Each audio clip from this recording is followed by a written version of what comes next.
Hello, everyone. Welcome to another exciting SAMI session. This one actually has me pretty thrilled today.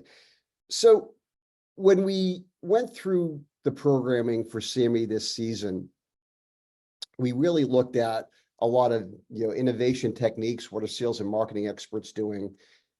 And we had a lot of stuff on AI, and we also had some other more practical things, but we also wanted something that was a little bit disruptive. And I came across Gia and Claire's book about a year ago. Anybody who throws rocks at MQLs and SQLs and attacks the funnel is going to be near and dear to my heart, because I think everybody on this call has lived and died by that. So we oftentimes are faced with, are we going to do the same things differently? And the net result is we end up achieving the same outcome. Or is it time for us to actually do things differently? And what I love about what G is doing, it's going to be more toward the latter. The challenge that all of us have is that oftentimes human nature and marketing budgets tend to get in the way. So the challenge for all of you today is it's time to do things differently. And about getting more customers without more marketing, which is the title of today's webinar, or session, I should say, is that it's going to be important to do it because you're under pressure, and throwing more campaigns out there isn't going to help. And I think it's time to address that. And by the way, AI is good, but it's not going to help. And what Gia is proposing here is something radically different. So yeah, with respect to Gia, she's one of the world's foremost authorities on customer-led growth. And I'm a big fan of customer-led growth. I know a lot of people also talk about product-led growth, but at the end of the day, you can have a great product, but without customer-led growth, you're going to be dealing with a challenge. So quick bio, Gia Laudi is the CEO and co-founder of Forget the Funnel, a product marketing advisory firm. She's also a strategic advisor, mentor, and speaker who's passionate about helping teams turn customer value into revenue-generating outcomes. She has been launching and building B2B and B2C brands online since 2000. She has a proven track record as a marketing exec and a product growth advisor, working with successful high-growth recurring revenue startups, including Sprout Social, Bitly, Autobooks, and Rand Fishkin's new SaaS SparkToro. And G and I were joking before the session began. I think if we look at some of the stuff with SAMI this year, we're honored to have, we had April Dunford on a couple of months back. So if there's a theme for SAMI this season, is innovative Canadian women absolutely kicking ass in sales and marketing. So Gia, welcome. It's great to have you here. We're not going to talk hockey because we have different loyalties, so we're not going to go there, but right. I am turning it over to you. Thank you so much. I appreciate it. I appreciate the intro too. Yeah, I'm really happy to be here. This is such a cool group. The more I'm learning about it, the more I'm intrigued. I'm really like, this is very, very cool. I'm going to share screen and get that set up because I do have slides. All right. So yeah, the chat, I will do my best to keep my eye on the chat, but obviously, if somebody wants to come off mute and jump in, feel free to jump in and interrupt me. That's totally fine. But yes, as Rob said, I do want to talk about how to get more customers without more marketing. And I recognize, speaking to a group of marketers, that might sound a little bit strange. But I think part of the reason that this is the hill that I'm willing to die on is because so many of us get stuck in this sort of hamster wheel of getting pressured to, bring in more leads and bring in more traffic and more top of funnel. And I have fallen prey to this for sure. I've lived here, as a VP of marketing, and I totally understand it. Even as a CEO, I can fall into this trap of being leads obsessed. We often joke about like more leads. It's got to all be about more leads. It used to be that 90% of the folks who reached out to us, this is the reason why they reached out. They would say, on their intake form on our website, they would say, we need more leads, we need more traffic. And actually 90% of the time, what we found when we were working with these companies is that the company's traffic was relatively healthy. Even, lead volume was relatively healthy. But what would happen is that what we would find is that when folks were landing on people's websites or when they were signing up for their product, that's when things would start to sort of fall apart. And so my goal with this session, I'm going to try to breeze through it in 20 minutes if I can, so we have some time to chat afterwards. My goal is basically to help you all figure out of all of the opportunities that you could pursue to, grow revenue right now, is more traffic, is more leads actually representative of your biggest opportunity? Or is there a hidden breakdown further along in your customer's experience where you should actually be spending your time? Because once you figure out the answer to that question, then you can make way more informed decisions about where to invest in your marketing resources and feel a lot more confident about the investment bets that you do make, that they will pay off in revenue growth. So I won't introduce myself really because Rob did a great job, but this is, kind of a capture of that. One of the sort of standout things that I'm particularly proud of is the development of the customer-led growth framework that I developed with Claire Selenschop, my co-founder and business partner. And we also wrote a book about the process last year, which thank you, Rob, for finding that. Obviously, early days. It's actually been a year this past week that we launched the book. And so that is really sort of, our MO is helping folks make more sort of informed decisions. So we have a small consultancy called Forget the Funnel, where we help B2B SaaS teams basically stop guessing about how to grow and make more customer-led and data-informed decisions. Reason being, Claire and I are both hell-bent on abolishing two things: useless customer research that goes nowhere, and then generic sort of spaghetti at the wall growth tactics. Those are the two things that we're, really hell-bent on fixing. And so these are some of the companies that we've been lucky enough to work with. Small list, you'll see Rand Fishkin's startup on there as well, which actually will come up again. So to get back to how we actually figure out, is there an opportunity other than spending on more marketing? I'm just going to use this company, LifeLapse. It's a team we worked with a couple of years ago. It's not really important what they do really, but they're a stop motion tool for content creators. And so I'm going to use LifeLapse as the example to tell the story of this process. But basically, it's a tool that lets you do LifeLapse for content creators. Like I said, at the time when the founder came to us, they had a few tens of thousands of users and they had a few thousand paying customers.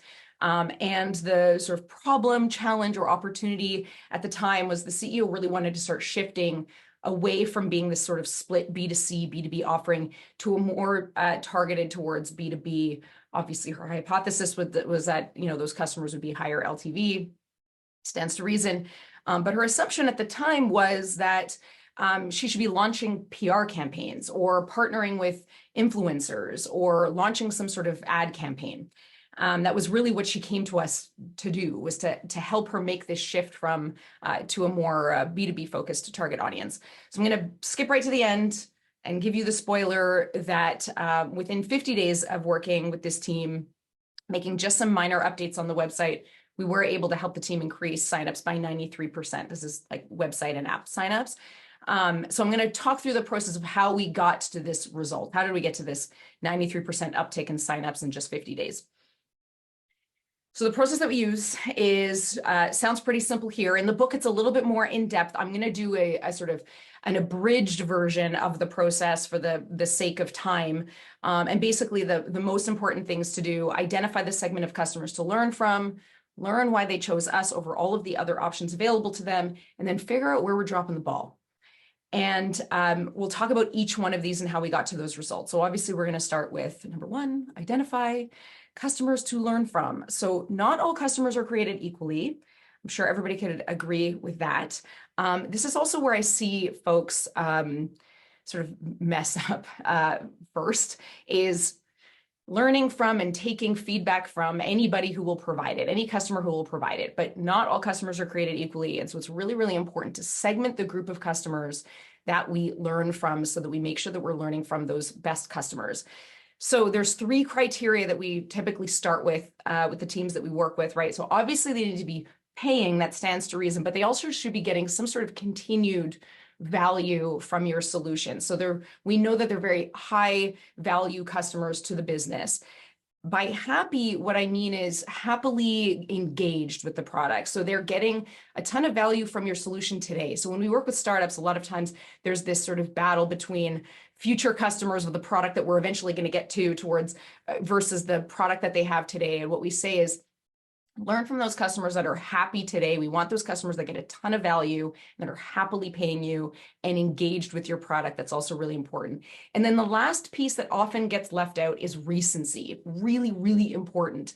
So we want to talk to folks who remember what life was like before. We want to talk to the people who remember how much it sucked to have the problem that you eventually helped them solve. And so recency is really important there as well. So we generally say aim for those who have gotten to that value, that happiness in the last 3 to 6 months. So with LifeLapse, as mentioned before, they had a few thousand paying customers. We narrowed it down in these 3 ways, and we got to a couple of hundred customers with them. And so off we went, knowing that we had a group of customers to learn from.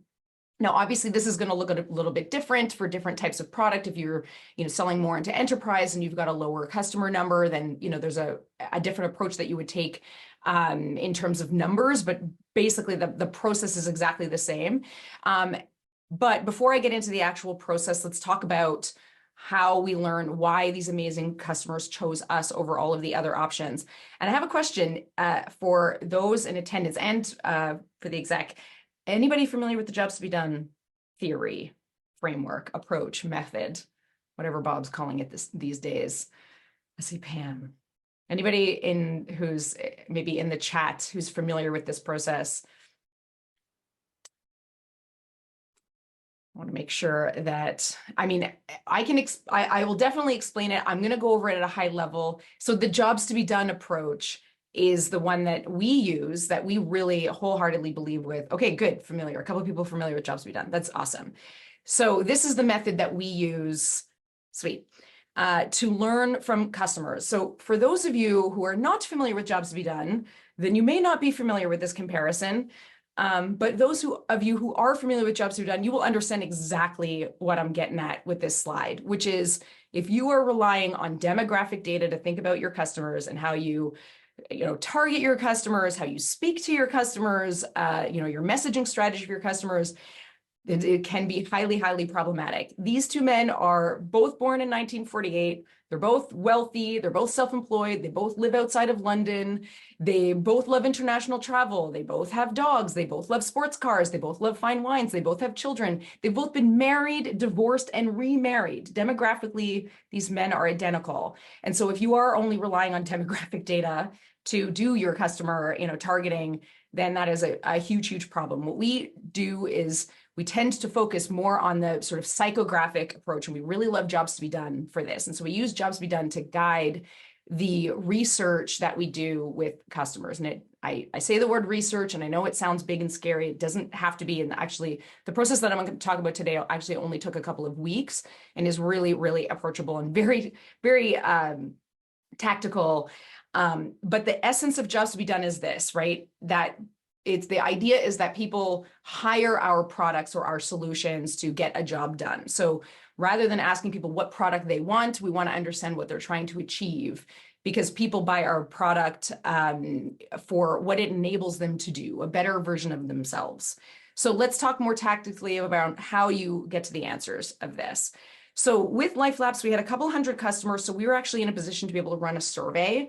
But what I'm going to walk through, the questions that we ask in our research can be applied in a survey format or in an interview format. I'm just using a survey for sake of this example, but you can absolutely apply this in an interview format. You could get away with, even just 10 to 12 jobs to be done style interviews with these series of questions and get to the same input that we did, or output rather, that we did with 25 to 50 customer survey responses.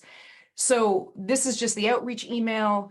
I'm going to share actually at the end of this URL to download our workbook. We have a 110-page workbook that includes emails like this, the survey questions, an interview script, like all the stuff you would need to actually get this done.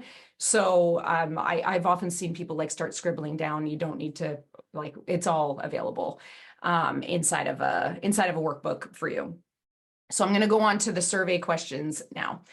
So there's 7 questions in this survey. Obviously, if you're running an interview, you would make this a little bit more fluid, but this is the general idea of what we're trying to learn when we run this type of research with customers. So prior to using our solution, what were you doing to, solve this problem?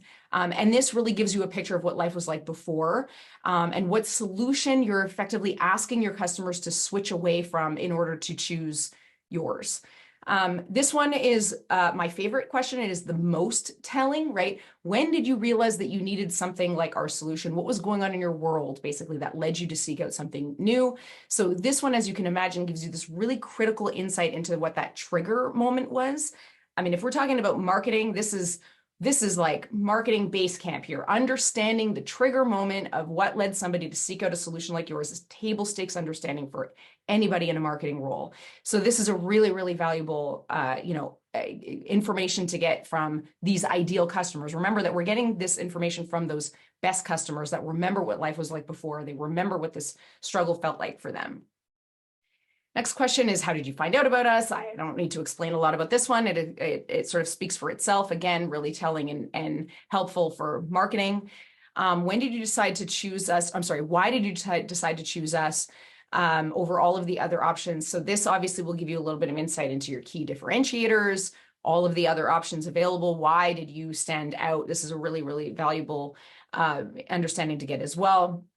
This one, understanding typical objections, so that we get some insight into how to address objections in our marketing, in our messaging, in our customer experience. And then this is my other favorite one, particularly for product-led companies. When you signed up, what made you feel certain that it was right for you? So just imagine what you can do with this insight, especially if you're working with B2B SaaS that has a product-led or even a self-serve experience, right? Imagine actioning this insight inside of your product experience. Many companies fall prey to like throwing the kitchen sink at new signups. All the toys in the toy box come out. As soon as anybody gets into the product for the first time, this question, having this understanding really helps you figure out that hierarchy of how to introduce your solution. So really, really insightful as well. And then the last question is, now that you have this product in your life, what is the number one thing you're able to do now that you weren't able to do before? So this is that desired outcome, right? That better life that you've created for your customers. So of course, we want this understanding of how we want to help customers get to this, but we can also use this knowledge, right? And these words to help inform the messaging that we use on our website. Hopefully, one of the things that you were picking up on here is that this is not like a quant survey. This is a qual survey. This is all open text fields. And that is because the voice of customer here is so, so critical. We actually just recorded a podcast episode or rolled out a podcast episode all about VOC, if you were interested in learning more about that. So the voice of customer that we're capturing here is really, really important. And I'll get back to voice of customer in a second. But hopefully what you're picking up on these series of questions is that for each customer, we're creating this sort of documentary-like understanding of how they met and fell in love with our solution. Right? This is the sort of before they knew we existed all the way through to that better life. That's what these series of questions are meant to uncover. Once we have the answers to these questions, again, in an interview format, I would say 10 to 12 interviews should be good, maybe 15 if you're feeling a little bit uncertain. On the survey side, at least 25 to 50 really high quality survey responses. You should be able to see some meaningful patterns, because the next job that we have basically is running through these responses and looking for patterns. This is the by far nerdiest, and I promise I will not show any more spreadsheets after this, but a lot of people do like to see, what does this look like behind the scenes? So one of these is a Google Sheet, and the other one is an Airtable base. We really like Airtable for coding. There's a lot of, really sophisticated software for doing this. Airtable does a great job, but you can get away with a Google Sheet here. Basically, what you're doing is you're taking the responses and you're going question by question and you're looking for themes. Themes are going to help you identify the jobs your customers hire your product to solve. So we capture those in a customer job statement. So anybody who's familiar with jobs, which sounds like a number of you are, this is going to look very familiar to you. This is just a really helpful way of capturing your customer's job to be done without your team needing to go in and read all the data. It's a nice sort of encapsulation of your job to be done. And so what we do is we sort of, we draft out these job statements for, based on the outputs of the customer research. And, generally I'm telling teams like, write these job statements down on stickies and put them around your monitor. And just every time you're asking yourself a question about anything related to any customer experience or marketing experience, reread that customer job statement to refresh your mind on what do your best customers actually, what are they actually hoping you're going to help them achieve. So this customer job statement is a really, really, really helpful tool. It's a shorthand way of reminding yourself, what business are you in? This is the business that you're in. So chances are high that through this research, you're going to identify more than one job to be done. So, typically when we're working with companies, it will often find 2, 3, sometimes 4 jobs to be done within a customer base. And what happens then is that we have a strategic sort of business decision to make. So when we're working with companies and we find more than one job to be done, what we do is we say, okay, team, we're meeting up, and we meet up with the leadership team and we basically help share what we found, and we go through this matrix or this rubric of helping the company basically prioritize which customer job to focus on, because that is their sweet spot of customer. So these are the general ways. These are just 4 ways to help prioritize your job to be done, right? So understanding the value, you don't need to convince them of the value of your solution. That stands to reason, right? They should inherently understand the value. When we talk about, the category creation space, those are not folks who understand the value. So hopefully nobody here is in category creation. If you are, we should probably talk about that. And if you actually are in category creation, but understanding the value is definitely something that you want to make sure these customers understand. So high understanding of the value, high willingness to pay as well. This one speaks for itself. Do your customers have a line item on their budget for a solution like yours? That is also a great reason to prioritize one customer job over the other. Long-term potential, especially for software as a service and recurring revenue businesses, this is critically important. So you will definitely want to choose a job to be done that has a long-term potential where you're building a long-term relationship with these customers. And then urgency, this is maybe the most important one, especially right now. You cannot be selling a vitamin. You must be selling a painkiller these days. And so do your customers, is this job to be done an urgent problem? We often refer to this as like hair on fire kind of problem. Now, there's some other criteria that you might use. You might have an industry that you've got an unfair advantage in, or, one of these customer jobs, they may congregate in ways that make them easier to market to than others. But essentially there should be a sort of rubric to help you make a decision on what customer job to prioritize. So I'm going to use the example of LifeLapse again to help illustrate what I mean by this. So for LifeLapse, we identified 2 different dominant customer jobs. And the first one was by far the biggest group, the one where LifeLapse had the most established demand. And those were the customers who were newer to content creation and stop motion. And they were more likely to be using LifeLapse for personal uses. But let me just say that they were the dominant group. They were far, far bigger group of customers, and they were paying LifeLapse quite a bit more than the other job to be done. But when we looked at through this lens, we realized that they didn't understand the value. They didn't have highest willingness to pay or the longest term potential or a hair on fire problem, because the second group, though smaller, not as well established for this brand, but they were more likely to be representing a business selling something. They were likely already paying for other content creation tools. So they understood they had a high willingness to pay. They had a budget line item for something like this. And also they were experiencing a real pain in their business versus just being curious. So we knew that the second customer job was the one that we wanted to really focus on and move forward with. So with that focus of that ideal, again, we went from that ideal segment of customers to learn from, and we narrowed it down even further to this sweet spot job to be done. Now our job is to figure out what are the gaps between these amazing customers and what we're currently doing. With this key group of customers, are we even speaking their language? And so this was the homepage, is just a screenshot of their homepage when we started working with them. As you can see, they're really, really focused on speed here. And so our job then was to figure out, like, are we actually addressing in our materials this ideal customer job? And the homepage is a great place to go because it's kind of like brand central station. It's where we're articulating our value prop probably better and more crystallized than anywhere else. So this is what we sort of grabbed as this is how LifeLabs is thinking about customers and their value right now. It's about speed, right? It's about stop motion and it's about speed. But when we go back to the research results, when we go back to that voice of customer, we see words like fresh new ways, exciting and eye-catching, photos that come to life. It's very, very different than what they had been leaning into on the website. And this happens a lot, right? It's hard to read the label from inside the jar. And so LifeLabs had been focused on what they thought was valuable about their tool, but when we looked at the actual customer responses, we realized that we were not even speaking the same language as these customers. We were using our own jargon, what we thought was important and valuable from our solution. And I will tell you that this happens all the time. This one seems really obvious, but it happens even it happens across the board, I would say, with like pretty well every company that we work with discovers a new way of framing their solution. So you can see there's a stark contrast here with where we ended up.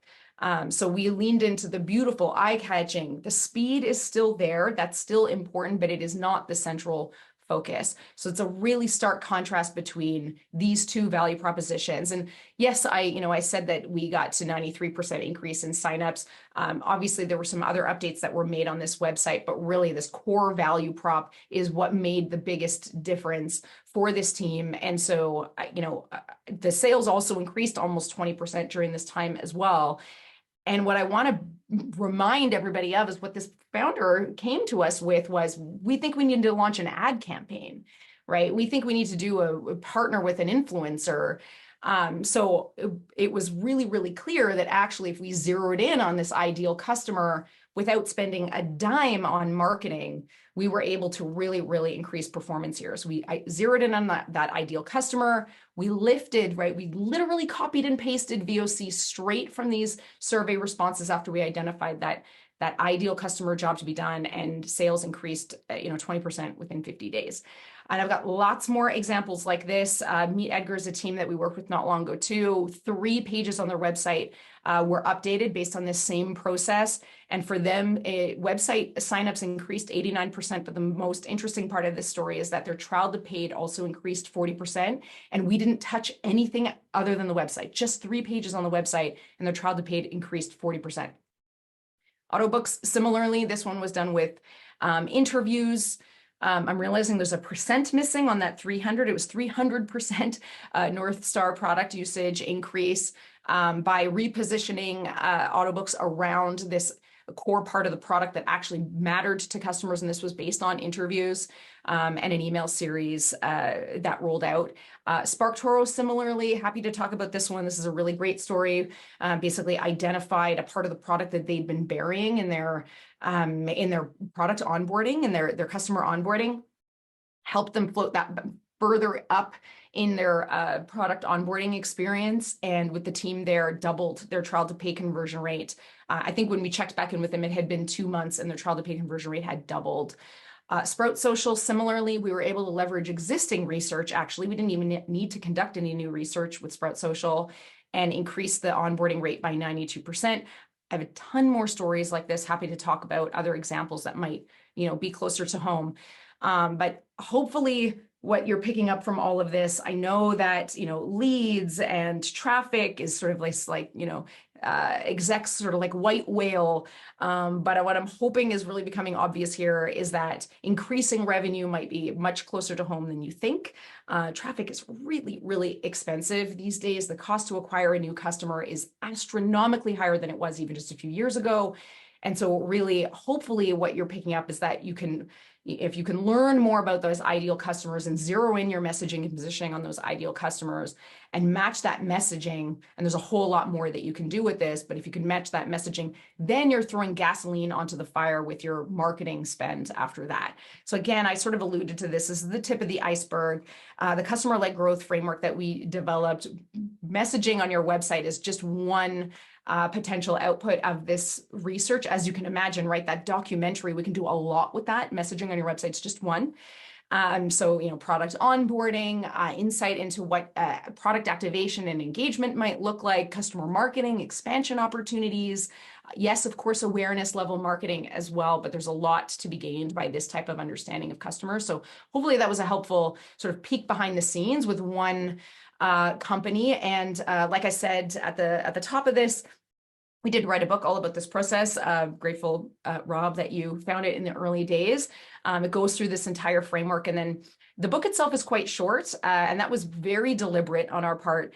But there is a 110-page workbook that goes along with it that has, I believe the number is about 35 different, email templates and checklists and survey templates and interview scripts and all kinds of stuff that you can use to execute on this stuff. And then of course, forget the funnel. Our consultancy also works with B2B SaaS teams on doing this and getting this done in sprints, which we do in 6 weeks. So yeah, that's me. How did I do for time? I am for a night. Gia, that was perfect. Okay, so good. I want to dive in. We've got questions, and I want to start off. You've resurrected a concept, and I've heard marketers say that it's old-fashioned, but I've stuck with it over the years, even though I've taken some grief for it. But it works. Is voice of the customer, and so you brought voice of the customer into jobs to be done. So tell me a little bit about the evolution of voice of the customer, because some of the older technique, it's evolved as well. And what's different now with VOC? Yeah, so I mean, this came up on the podcast episode because I think our podcast producer found this like stat or something that voice of customer was first discussed in 1993. That is before my time in like corporate America. I was not part of that discussion, but voice of customer is something that actually Joanna Wiebe, really, I have to pay sort of credit there. Joanna Wiebe has been talking about voice of customer for over a decade now. If anybody's not familiar with Copy Hackers and Joanna Wiebe, I would highly encourage you to check her out. So she's long been talking about swiping voice of customer from Amazon reviews and, social listening and things like that to basically use that copy in your messaging. And so that was really where it sort of photographed back up for me personally, and I know many others, especially in copywriting, that really it was like a copy hackers thing that came about 10, 12 years ago. But what I think the evolution of it is in larger organizations, I believe that voice of customer is thought of as this like omnipresent, this like monolithic sort of thing where we talk about voice of customer like it's the market, as opposed to the very tactical use cases for voice of customer today, particularly in tech and in product-led companies where we can start leveraging voice of customer in customer experiences in really sort of programmatic ways. So yes, you can use voice of customer for your website, but you can actually use it also obviously in like email and in programmatic sort of comms in a much more iterative way, and you can test it and validate it. So I believe it's still being used as this monolithic sort of thing in corporate and to describe the market, but it has very, very tactical and day-to-day applications that I think people are often miss out on because they do associate it with this like big thing that only big companies do. Yeah, excellent. So we have and this is we got several questions coming in. Let me hit the first one. The customer advisory board. And I've seen several flavors of this. And, can we extract what you're looking at from the customer advisory board? And Jennifer, chime in, but I'll add to this. If so, how do we leverage it? And that could be another question. How do we fix customer advisory boards too?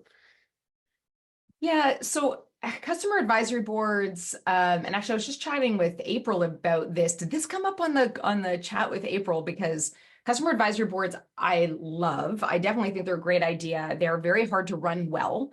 They tend to be quite error prone. But what I would say is for this application, I wouldn't use a customer advisory board. I would start with this type of research. So we often describe this as like, let's create a foundational understanding of our customer's job to be done first.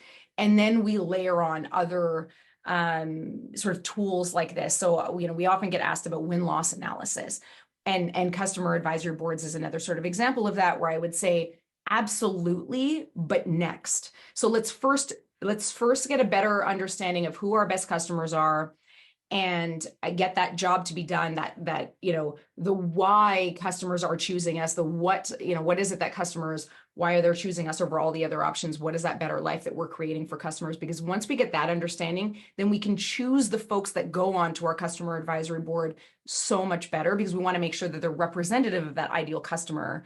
Similarly with win-loss analysis, if you just do win-loss analysis across the board, every customer that you've lost, you maybe should have lost that customer. You maybe never should have acquired them. So why would you over-index on a less than ideal customer? And without having this foundational understanding first, you're going to take win-loss analysis as everybody is created equally, when that's not the case. Yeah. Okay, so Jennifer asked a follow-on question, but it's tied to a broader topic. It has to deal with, oftentimes customer advisory boards are often focused on product development. I think we've all seen that. Mm. However, the other challenge that we see in the market in general, and especially in the SaaS world, it's adding more bells and whistles. And oftentimes those bells and whistles are not used. Yeah. And it expends a lot of engineering effort and everything else. So the question is, in the jobs to be done, does that have to be revisited regularly as you add product capabilities? So we're talking about the relationship between product now and customer. Mm-hmm. That is a great question. So, and the answer obviously is it depends. But what I would say is, if the bells and whistles genuinely change your customer's job to be done, then yes. And so there's a sort of fine line where you would have to make a call on, is the value we're delivering to the market genuinely changed by these bells and whistles? 9 times out of 10, the answer is no. Don't tell that to the product team though, because they think it does. Right? They like the positioning of the company needs to change with everything, but most of the time, no. I wouldn't say it means needing to redo this type of foundational research. Generally, we recommend running this style of research at least annually, biannually. And if your product development team is like rolling out a lot of things more frequently, then you might want to go to quarterly just to validate. But in general, it will depend on the sort of velocity of your product team and whether you genuinely believe that the value you're delivering to the market has changed. And if you do believe it's changed, then yes, it is probably time to validate that your job to be done is still on the right course. Yeah, this is getting the mindset in companies is going to be a challenge on that, but we could cover that in a second. So it was natural for people to say, when you threw up Airtable and you talked about analyzing a lot of information, yeah, it's not surprising that AI came up. Oh yeah. So let's talk about it. What's in the discussion, what's AI's role, and what's been your experience? Mm-hmm. Even I'm sure you've tackled. We've tried it. Yeah, we've tried it for sure. AI can be helpful. It's the same, if you can sort of wrap your head around this, it's the same thing that you would say to somebody doing content marketing or copywriting with AI. It's a tool, and you can use it for some of the job, but you cannot do it for the entirety of the job. Like, it won't replace the human understanding another human. So we have experimented with using AI to parse survey responses. So just like text responses, like the one that I showed in this. We've also used AI to attempt understanding an interview transcript. And there's a couple of things to say about this. So On the survey response side, it does a decent job, but it's quite superficial because surveys are typically, more superficial. So if you're getting, one of the biggest problems with survey responses is like, oh, it was simple and it was easy. Everybody says simple and easy, or saves me time. It's simple, it's easy. On a survey, you cannot dig into that. And so you can imagine what would happen with an AI basically doing the parsing process of a survey like that. That's not super helpful. You're just going to end up sounding like everybody else. You're going to have it's simple and it's easy, or it saves you time, or whatever. Like, there's nothing unique about that. There's no actual, differentiated value communicated in there. And it really does take a human to pull that out, certainly of survey responses, but even in interviews. And so what we've seen happen in interviews is that, and I've spoken to Bob Mesta about this. I don't know if anybody's familiar with Bob. He's one of the original architects of the Jobs to Be Done approach. And the energy that somebody uses in a conversation, AI cannot pick up on that. So it's just, if the AI is reading a transcript, there's no energy, obviously, in there. AI can pick up on sentiment, but sentiment just means positive or negative. So again, you're missing the actual meaning, that the words alone do not contain all of the meaning that happen in a conversation. You need a human being to say, actually, the energy changed when I asked this follow-up question, or I noticed that, their face changed a little bit, or their voice went up or went down. And that's really like a skilled interviewer so far is the only one that's able to do that. So we can use AI for searching interview transcripts for a certain term. Absolutely. That's a great use case for AI. Organizing quantitative data, or once you have everything codified inside of one of these like databases or spreadsheets, using AI to find correlations and do pattern matching. Absolutely. That's a great use case. But for actually understanding what a customer meant by something, unfortunately, well, not unfortunately, but no, the answer is no, AI can't be used. Gia, that's fair. Let's, in great answer. Thank you on that. So just let's stay on this vein for just a moment. With the survey elements that we've discussed, we're looking at the front end. So earlier on, you mentioned customer service. Is there something we can distill from the back end, and whether it's going to be support calls or something in the support area? Is there something that you've seen? Is this mostly a front end exercise, or what can be done on the back end, where oftentimes we do have some information? Absolutely. That is a great input. I would say that sales call recordings as well, hugely, hugely valuable. The challenge becomes what I mentioned before, is making sure that you're not listening. I'll just use sales demos because it's the easiest one to sort of illustrate, but it's the same with customer support, calls or tickets. You have to make sure that you're segmenting who you're learning from. Because if you listen to every sales call demo, you're going to get inundated with poor fit inputs, and you might be over-indexing in a poor direction. It's the same thing with support tickets. In fact, it's a bigger problem with support tickets, because oftentimes the folks that are, writing in and needing customer support are not the ideal customer. In fact, we've seen it that the opposite is true. It's not your ideal customers that are reaching out, but sometimes they are. And so if you have a way to segment those support tickets by your ideal customers to make decisions about how to build, more programmatic customer education programs, and things like that, that would be a great thing to do.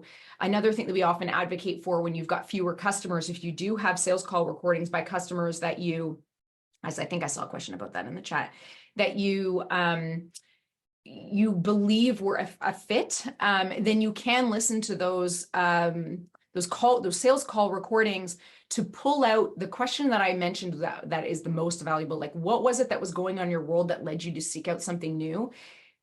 If you can sort of deduce that from that conversation, even if you're not the one that ran the call, but if you can pull that out of that conversation, then that can be a really, really valuable input into what your job to be done is.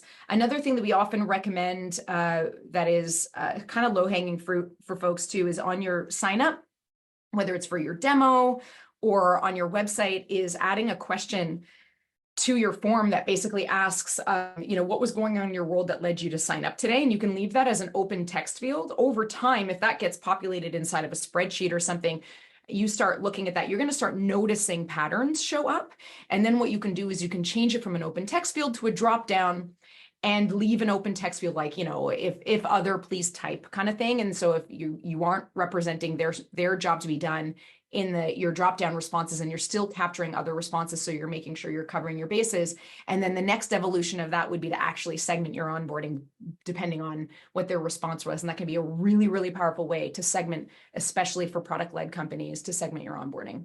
Oh, that's great advice. I'm going to go through some more questions that are coming up, and folks, feel free to either raise your hand or chime in. This one's coming from Louis. This is really the role of what you're advocating. And Louis, I'm going to translate this into sort of life cycle of the company. And Louis was asking, B2B startups trying to is it good for their first 10 to 20 customers? What happens after you get 100 customers? Does our approach change, or how do you morph it as the company succeeds and grows?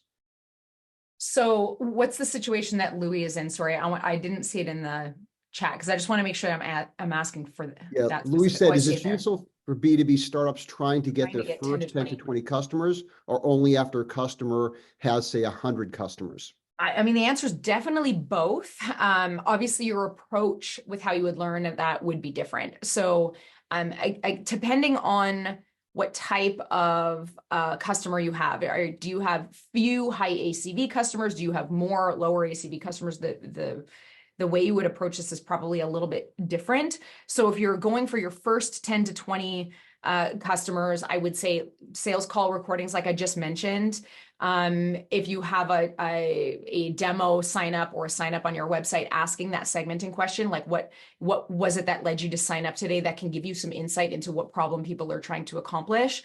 That's a really, really good input. And you can also run more like customer development style research. I would highly recommend Rob Fitzpatrick's book, The Mom Test, for customer development research. That's where you're doing more like audience research versus customer research. And that can be a really great input. But like I said, sales call recordings, adding that segmenting, adding that question to your website can also be a really, really helpful input into what problem you're solving. And then when you move beyond about 100 customers, what I would say is you're still needing to segment down by recency, happy, getting continued value customers. And then it's just interviews. You really only need 10 to 12 interviews to start seeing meaningful patterns. That's all it takes.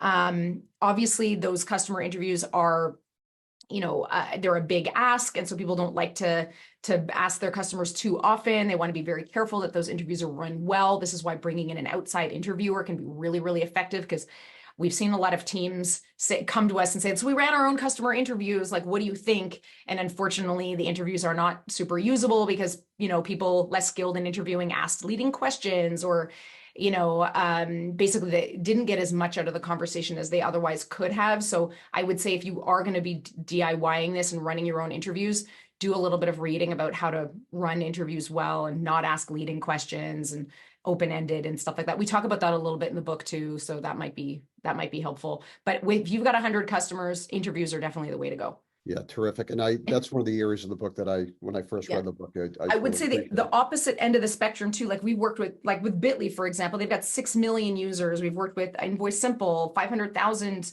customers. What we would do in that case is run qualitative surveys to pre-qualify for interviews. So that's the opposite end of the spectrum, from like 0 all the way up to millions. Perfect. Thanks, Gia. We have time for one more, and then I'm going to turn it over to Pam after this. This is interesting. This comes from Bob. Bob said, my concern with product-led companies is that the VOC feedback never percolates back up to the product engineering or the C-suite. There's sort of an, if we build it, they will come mentality. Have you found that forget the funnel approach to be more effective with customer-centric versus product-centric companies? This is such an interesting question. So I mentioned this at the beginning, right? So this is the number one reason why companies used to reach out to us was we need more leads. And now more, and that was like, it was founders, it was CMOs, And then eventually what happened over time was folks started to realize that actually customer research is a cross-functional purpose within an org. And I think a lot of founders are wisening up to that actually customer understanding across the customer experience is critical, not just for customer facing teams. And more product focused founders and product managers and product owners have begin reaching out to us. I will say product teams and marketing teams, they're both running research. Product teams understand customer research, right? Most product teams have run some sort of customer development or UX research prior to building the product. The problem that I've seen is that they stop there, is that they do customer research in order to develop the initial version of the product, and then they just sort of keep going with it, versus the marketing and the more customer facing teams are constantly sort of, having inputs because they're customer facing. So they get a lot of inputs, and the product team tends to sort of like keep going. And what we've seen is that the insight and the customer understanding that sort of helped with the initial product development ends up stalling out. So what we have found really effective for us is when we do this type of work, we want the CEO in the room, we want the CPO in the room, we want the CMO in the room, we want the head of sales in the room, we want the customer success in the room. They've got to be in the room, they've got to be bought in this because it's cross-functional. And oftentimes it's the head of product that's the happiest with the output of this work, because they're like, Eureka, I've got what I need. And also there's alignment, because product teams they're one of the biggest things that they think about is alignment across the organization. And they also feel unheard. And so it tends to be a great bridge for all of these functions. Again, it's really about that end-to-end customer experience. And so that affects all teams. Yeah, this is great. Gia, this is, I was a fan before. I'm more of a fan now. So thank you. Thank you. Sage advice. I'm running a product workshop, competitive product workshop in a couple of weeks, and you've given me a little bit more data to work with the teams on. So big thanks. I'm going to turn it back over to Pam. And Pam, why don't we close out? Yeah, sounds good, Rob. Thank you. And thanks for facilitating the questions. Gia, great session. I mean, this had all the hallmarks of what I consider a classic Sammy session. No BS, practical stuff that you can apply at 9:05 when the session is over. So thank you very much for joining us today. Thank you for the links to purchase the book and to download the free workbook. I think people will be certainly taking advantage of this. The recording will be available soon on the Meetup group. We will send out an alert when that is available, and also on our YouTube channel, as has been shared in the chat. We've got one more great Sammy session coming this spring before we break for the summer months, and that is on June 20th. And we're going to have Sherwin Uretsky and John Stone, who you heard from earlier, one of our Sammy EC members. And they've got a fascinating session called Revenue Architecture Alignment, a blueprint for effective marketing and sales. So continuing on this theme that we've had all spring about revenue alignment. So the Meetup group has all the details. That session is open and available for you to sign up for. We will be reminding you between now and June 20th. Make sure you check your settings in Meetup to make sure you get all those alerts. And as always, if there's sessions that you want to hear about, topics, authors, please let us know. We will be planning the fall sessions over the summer. So thanks again for joining us. Thanks to all of you for all your great questions. Gia, thanks again for joining us from Montreal, and we'll see you all next time. Thanks, everyone. Bye, everyone. Thank you.